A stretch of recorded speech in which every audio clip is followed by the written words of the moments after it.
Niloloko nga ako ng mga kaibigan at pamilya ko na masyado raw akong sensitive. Kasi madalas kapag nasaktan na ako, hindi na ako susubok pang muli. Pero naranasan nyo na ba na may unexpected things na mangyari sa inyo? Yun bang sinusubukan ka ulit ng tadhana kung talagang hindi ka na uulit dahil nasaktan ka na sa isang bagay? Pero minsan, hindi mo alam kung challenge lang ba yon para itest ka o sadyang pinagtitripan ka lang talaga ng tadhana.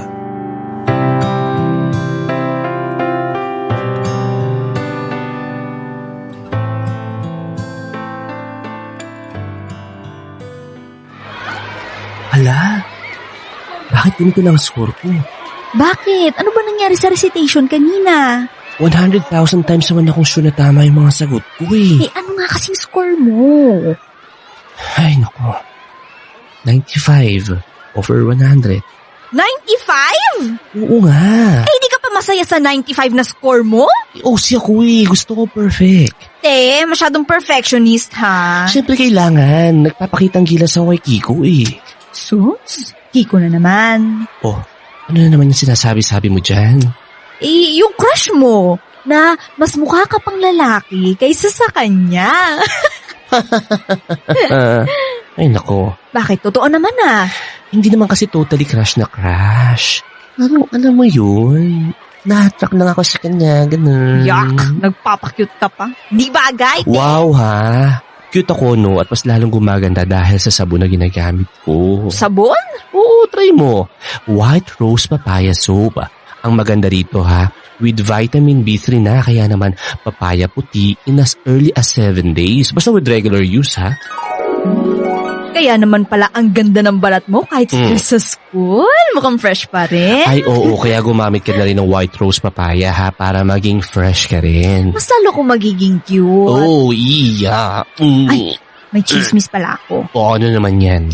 Yung kapatid daw ni Kiko, lilipat daw din dito sa school natin. Ay, lalaki rin ba? Pogi ba? Hindi, babae. Ay, hard pass na sa babae, sis. Balita ko maganda raw yun. Ay, mas maganda pa sa atin? Siyempre, hindi tayo papakabugsi. Ay, beauty and brains tayo, girl. Oh, yeah! O siya, mag-review na tayo para sa next subject.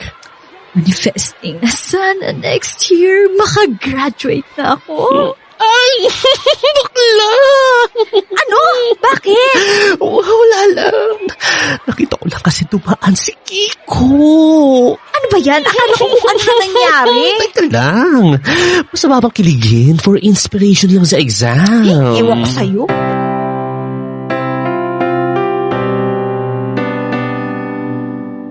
Hanggang crush lang naman ako. At ginagawa ko sila as my inspiration. Pero kung magle-level up pa roon, hard pass na ako dyan. Sabihin nyo na akong OA o allergic sa pag-ibig, pero mas gustuhin ko na lang na maging single forever kaysa masaktan ulit. Hanggang sa may taong dumating sa buhay ko.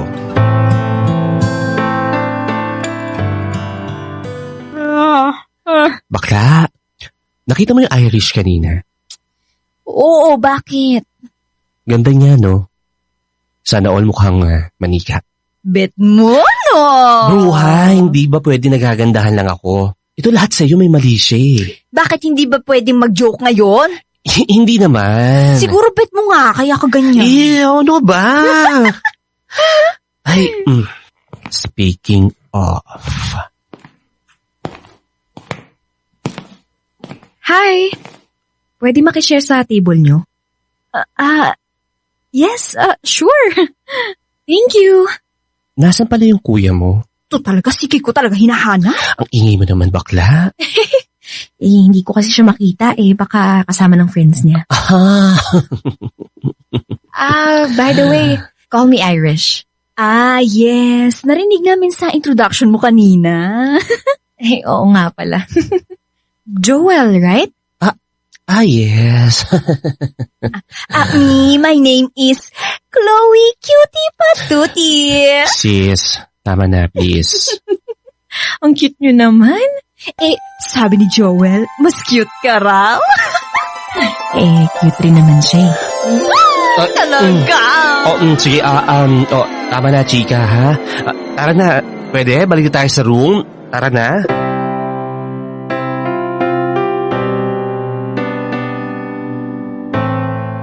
Simula nung nag-transfer si Irish sa school, palagi siyang nakatabi sa akin. Ramdam ko pag-aalaga niya dahil araw-araw may niluluto siyang pagkain para sa akin. Parang Girl Scout na palaging handa in case na may kailangan ako. Na-appreciate ko ang mga ginagawa niya. Pero habang tumatagal, parang mas na-awkward ako sa mga kilos at pag-e-effort niya para sa akin.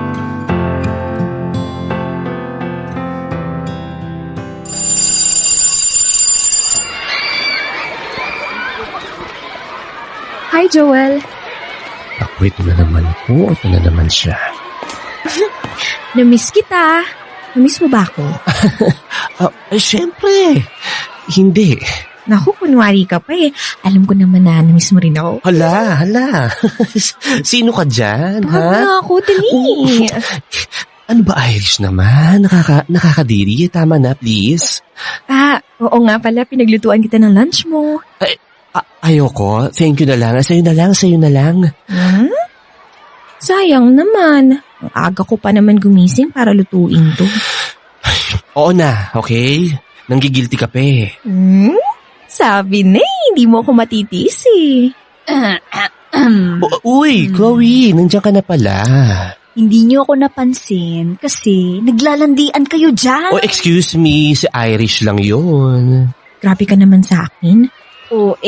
Tapos na ba kayo sa mga report ninyo? Ha?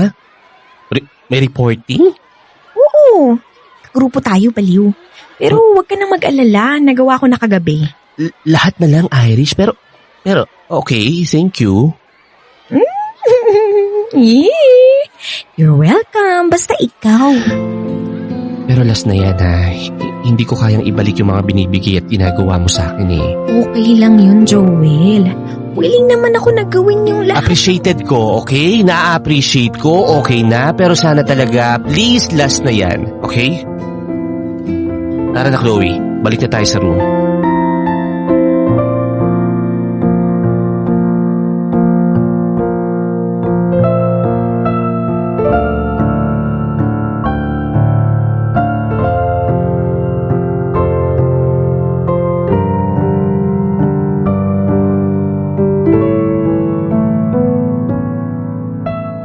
Simula noon, hindi ko na nakita ulit si Irish sa school. Hindi na siya pumasok at hindi na rin nagpakita kahit na sino man sa amin. Gusto ko sanang tanungin ng kapatid niya pero nahihiya ako dahil baka nakwento niya ang nangyari sa aming dalawa. Ayaw ko rin namang magtanong-tanong kung kani-kanino. Baka kasi malaman niya at isipin niya na baka gusto ko siya.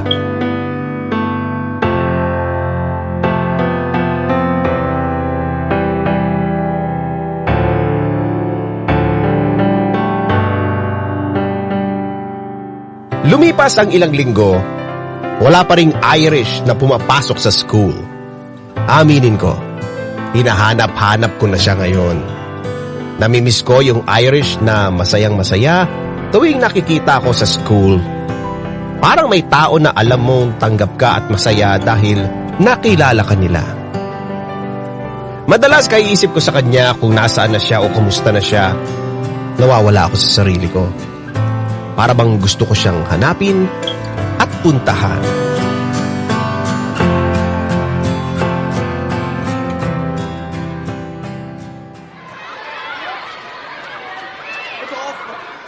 Sakit na yung ulo ko sa matnat ko. Ano ba yan? Igawa ka na ba, Joel? Pakopya na ako. Sige na. Hoy! Uy, sorry, ano yun? Lumilipad na naman yung isip mo, te. Sorry, stress lang. Stress ka ba saan? Sa school requirements o kay Irish? Ha? Anong kay Irish? Bakit ko naman iisipin yun, no? Kasi napapansin ko, simula nung iniwasan ka, nawala ka na sa wish. Excuse me. Ay, Hindi. Huwag mo nang i-deny. Halata naman eh. Puro ka kasi love life. Anong love life? Wala nga. Hindi nga ako pinapansin ni Kiko eh. Si Kiko ba talaga? O si Irish? Chloe, Nakakainis ang kulit, ha? Alam mo, kung ako sa'yo, kausapin mo na siya. Balita ko kasi, nagde-date sila nung isang kaibigan ni Kiko daw. Ano? Oh, bakit ganyan reaction mo? Ibig ko sabihin, ano naman, di ba? Good for her. Okay yun. Oo, kahit i-deny mo pa yan, te. Sa actions mo naman, hindi mo matatanggi. Ay, nako, Chloe. Ewan ko sa'yo. Yay, nagbibinata na siya. Chloe, ano ba? Para kang ewan. Yay! Lumayo-layo ka nga. Ang baho na yung, ano ba? Ba't ang jontot mo? Wow! Ang kapal ng mukha mo, te, ha? Nag-toothbrush ako. Unique toothpaste pa nga ginamit ko, eh. With Max Protect formula. Kaya Max Alaga, Max Protectado ang ngipin ko with Unique. Oo, kaya pala. Pero not gonna lie, ha? Hindi ako magsisinungaling. Maganda talaga yung ngipin mo. Kaya pala, yun ang gamit mo, no? Oo, pero huwag mo na ibahin yung usapan. Seryoso ako dito. Kausapin mo na siya, Joel. Kung nahuhulog ka na sa kanya, walang palampasin pa yung pagkakataon. Huwag mong hayaan na mahuli ang lahat. Ewan ko. Pag-iisipan ko na muna siguro. Kasi hindi pa ako ready sa mga ganyan, eh. Hindi pa kasi ako sure kung handa na ba talaga ako.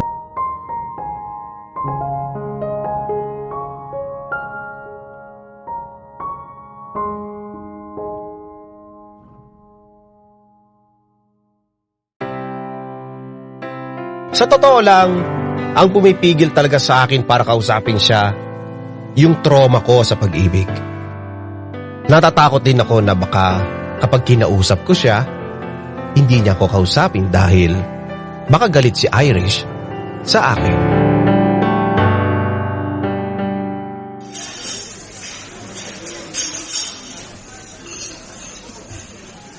Ay, ano ba to? Uy, Ay, para ka namang uod na pabalik-balik. ano kasi, kinakabahan ako, eh. Saan? What if, hindi siya sumipot? Di hindi. Ano naman to, parang wala lang sa'yo. Not my fault. Nung nandyan kasi siya, nilalayo mo. Ngayong iniiwasan ka, pinipilit mo naman ngayon yung sarili mo sa kanya. Naku naman. Ay nako, tara. Maglaro na lang tayo ng mga libreng board games dito. Wag na, hindi ako makakapag-focus ng ganitong pakiramdam, eh. Oh, di ako na lang maglalaro. Uy, teka. Ay, naku. Tama na yan. Hindi naman siya yun. Ang tagal-tagal naman niya. 30 minutes pa lang tayo nandito. Alam mo naman dito sa Pilipinas, 1 hour palaging delay. Hindi, maski na yun. Naku, ano ba naman?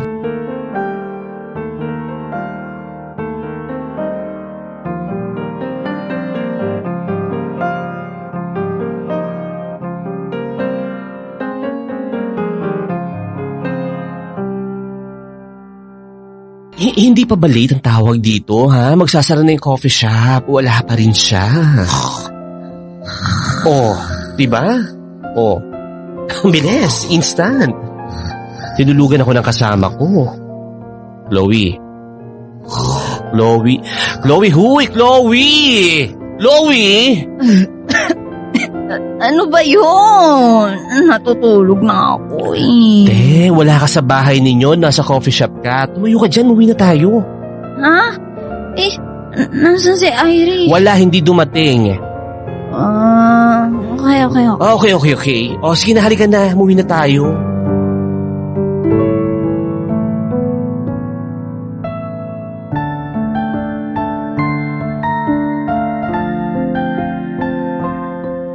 Sa pagkakataong yon, walang Irish na dumating. Hindi ko alam ang mararamdaman ko na mga oras na yon, kung dapat na ba akong sumuko o ipagpatuloy ko pa rin ang pag-iisip na baka madugtungan ang kwento naming dalawa. Sa pagdaan ng panahon, nanatili pa rin akong umasa sa pagbalik ni Irish. Yung dating pride ko ng pagtatanong kung kani-kanino ay binali ko na. Kaya naman sa pagtatanong ko, nalaman ko ang totoo. Ilang linggo na palang hindi pumapasok si Irish. Oo nga. Alam mo, hindi ko napansin. Nag-aalala ako. Maski si Kiko, hindi ko na rin nakikita sa school. Yee, dalawang bebe mo. Ano ka ba, Chloe? Hindi biro yun. Seryoso yun, ha? Okay. Sorry na. Ay, nako. Trinay mo bang i-text or tawagan? Wala nang sagot, di ba? Hindi na niya ako pinapansin. Ay, Sis, hindi ko na alam ang gagawin ko. teka. Uy, si Kiko ba yun? Si Kiko? Kasama ba si Irish? Hindi ko napansin. Sandali. Tatawagin ko lang, ha, si Kiko. Kiko! Uy, Joel, kamusta? Kumusta si Irish? Okay naman siya. Nasa US na sila nila mama eh. US? Oo. Umuwi sila 2 weeks ago ata. Hindi ako sure pero medyo matagal-tagal na rin. Ay, bakit sila pumunta ron? Nagkasakit kasi si daddy eh. Doon siya nagpagamot. Ako, naiwan ako rito for the meantime. Pero susunod din ako sa kanila. Ay, ganun ba? Oh, sige, salamat ha. Sige. Una na ako ah. Ingat ka ha. Sige. Ay, it's too late. Alam mo, Chloe, sobra talaga ako nagsisisi. Alam mo, sana hindi ko na lang siya pinalayo sa akin. Alam mo, hindi mo talaga malalaman ng value ng isang tao hanggat hindi siya nawawala sa'yo. That's the truth.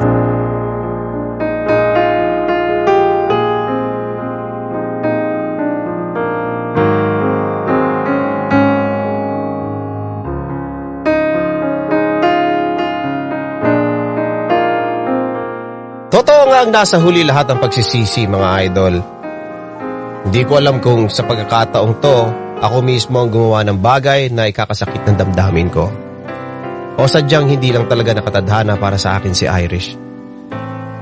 Nagpapasalamat pa rin ako na dumating siya sa buhay ko. Marami akong natutunan at na-realize sa bagay-bagay sa buhay ko, lalong-lalo na sa pag-ibig. Na paminsan-minsan, walang masamang sumugal basta sa isang taong pakiramdam mo ay karapat-dapat para sa iyo. Salamat sa pakikinig sa aking kwento, mga idol. Sana, kagaya ko ay may natutunan din kayo. Lubos na gumagalang. Joel.